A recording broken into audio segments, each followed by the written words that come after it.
Ladies and gentlemen, our penultimate performance for the evening will be The Unwilling Martyr. Well, how are you, my dear Ivan? Delighted to see you. What brings you here? My dear fellow, I have a favor to ask, to implore of you. Lend me a revolver until tomorrow. Be a friend. What do you want with a revolver? I have to have one. Saints above, give me a glass of water. Will you? Water. I need one. I'm going through some dark woods tonight, so just in case. Be so kind. Lend me one? Oh, you liar, Ivan Ivanovich. What would you be doing in dark woods? You're up to some mischief. I can see it in your face. Now, what's the matter? Are you sick? Let me catch my breath. Saints above, I feel as if I've been grilled on a spit. I can't stand it any longer. Be a friend. Don't ask questions. Don't insist on details. Just please lend me a revolver. I implore you. Come, Ivan. A family man. A civil servant. Shame on you. Family man. Civil servant. I'm a martyr. I'm a slave. I'm a beast of burden. And worse yet, too, I'm a coward. Instead of marching boldly off into the next world, I stick around in this one, waiting for something to turn up. I'm an imbecile. And what's the use? Answer me that. Why am I alive?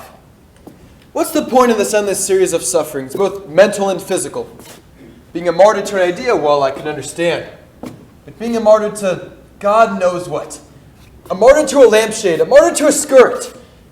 No. I beg to decline the honor. No, no, no! Don't shout, Ivan. The neighbors will hear. Let them, what do I care? If you don't give me a revolver, then someone else will. I'll end this one way or another, that's that. Hey! Careful! You pulled that button right off!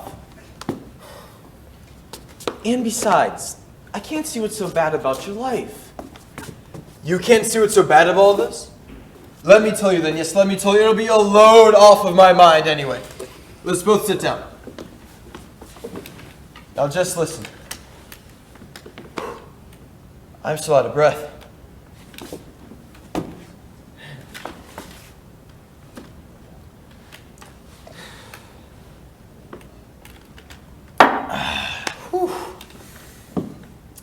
Take today, for instance. Take today. As you know, I'm at the office from 10 to 4. It's hot in the office. Suffocating. The place is full of flies, and to be perfectly honest with you, my dear fellow, it's chaos.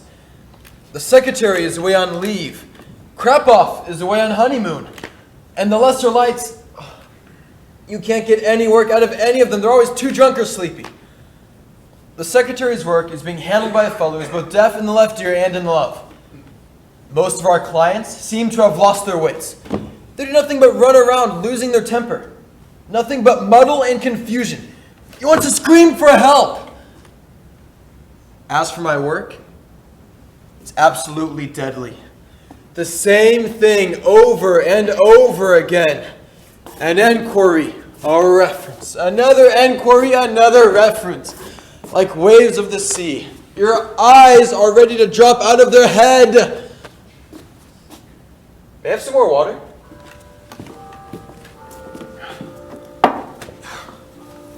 We leave the office, worn out, in shreds. You'd like nothing more than to go home and get a bite to eat. But then you remember, it's summer, vacation time.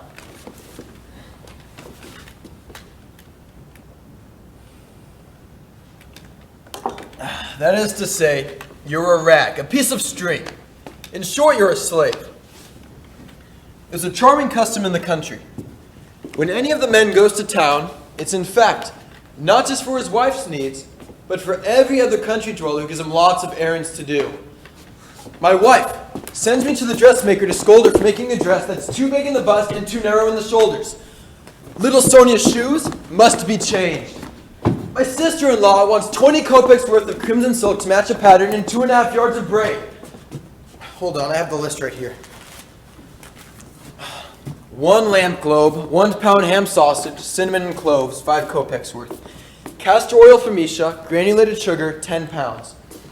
Also bring from the apartment a copper stew pot, sugar mortar, carbolic acid, insect powder, 10 kopecks worth face powder, beer 20 bottles, vinegar and corset, size 82 for Miss Chanchu.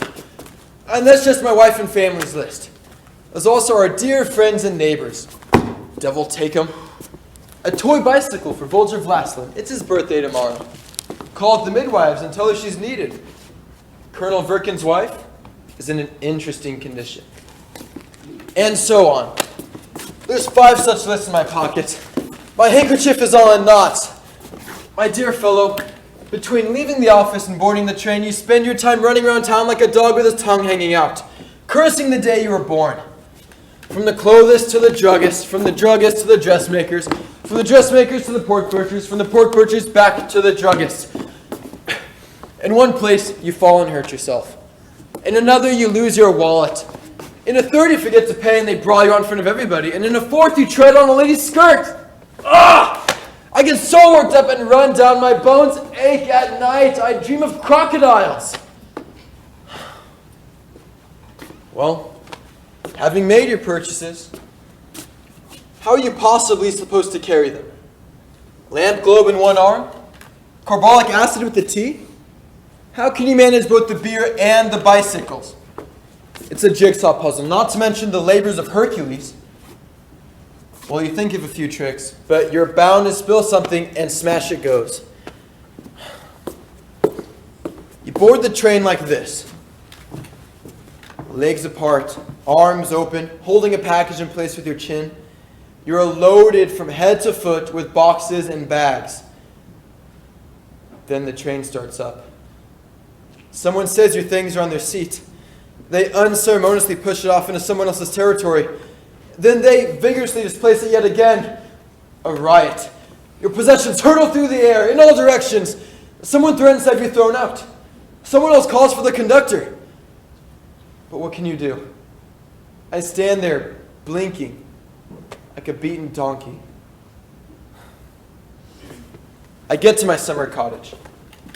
You think I would be rewarded for my labors with a meal and a bit of a snooze, wouldn't you? Not a bit.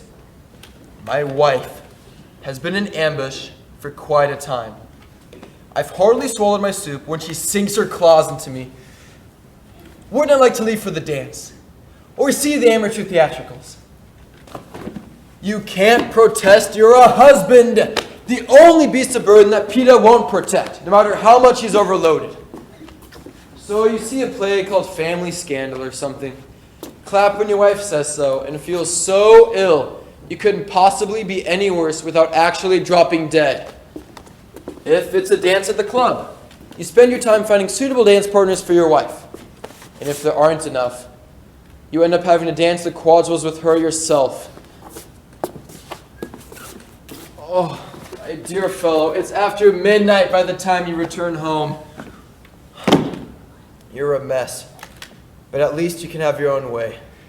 Lay down, get undressed, close your eyes, fall asleep. Pure poetry, you understand. No squealing kids. You got rid of your wife. Alas, what more could a man want? You fall asleep.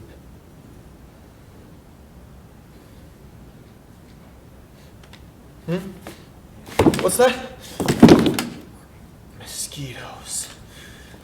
Curse them, mosquitoes! Plagues of Egypt! Torments of the Inquisition, mosquitoes! Isn't it plaintive, that sound? And sad, as if he wanted to beg your pardon. But the little wretch stings you so that you scratch yourself for an hour afterwards. What to do? Smoke? Kill mosquitoes? Cover yourself from head to foot? It's no use. You may as well deliver yourself up to them. You've no sooner accepted the mosquitoes than another torture starts. Downstairs, your wife has guests, singers, tenors. A species that sleeps by day and rehearses for amateur concerts by night. Mosquitoes are harmless in comparison. Tell me, oh tell me thy youth is quite forgot. The pigs. To deaden the sound a bit, I've worked out this little idea. I tap myself, here, on the forehead, until they go. They stay until 4. The moment they're gone, my wife rushes in and presents her lawful claims to my person.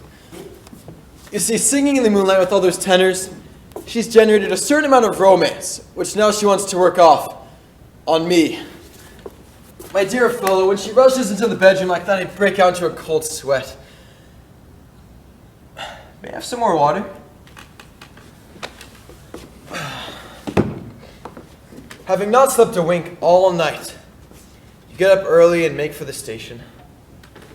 You run so as to not be late, and when you get there, well, the whole thing starts all over again.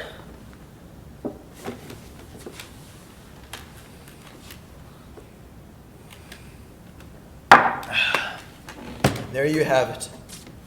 A life I wouldn't wish on my worst enemy. I'm terribly sick as a result. Heartburn, stomach trouble, always something. My eyes cloud over.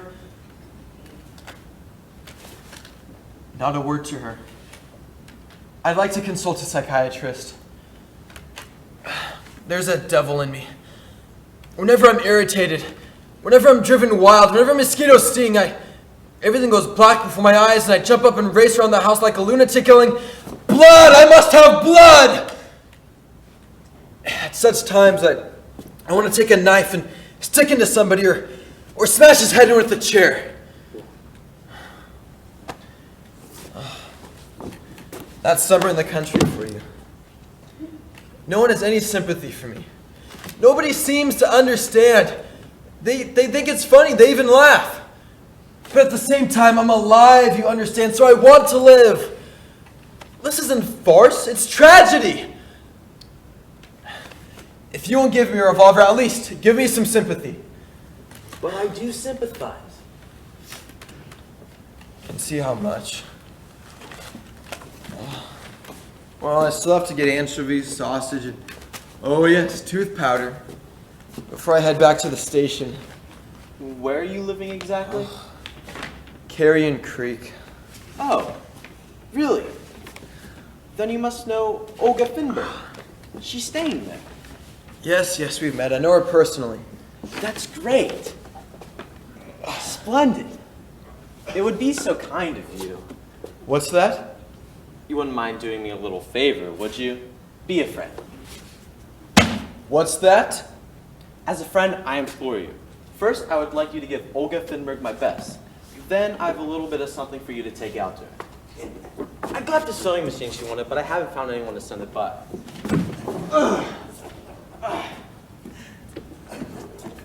You'll take it, won't you? Oh, yes, in the canary cage with the canary in it, of course.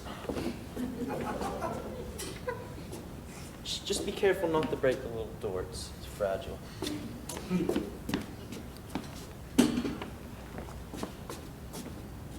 Why are you looking at me like that? A sewing machine? A canary cage? A canary? Green finches, linnets. What's the matter, Ivan? You're turning purple. Give me that sewing machine. And where's the canary cage? Now you, jump on my back, tear me to pieces, make an end of me, blood! I